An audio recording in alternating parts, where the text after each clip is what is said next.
Hiya. This one is a little bit of poetry I wrote a while ago.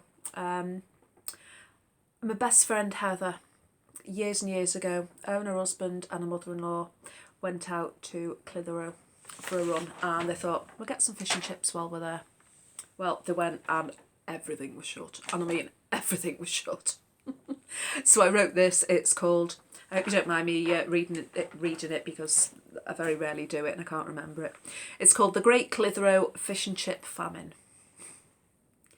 You'll have heard many times of the famine in Ireland. The potato was blighted, the crops died away. But few of you've heard of the tales that are told of the great fish and chip famine up Clitheroe way.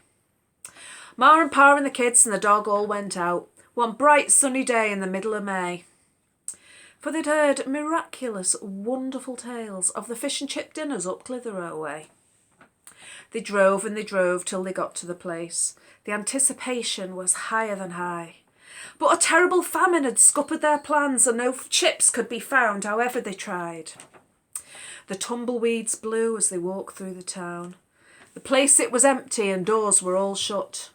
The kids were yelling and fighting and screaming, and the dog was so hungry it gnawed its own foot.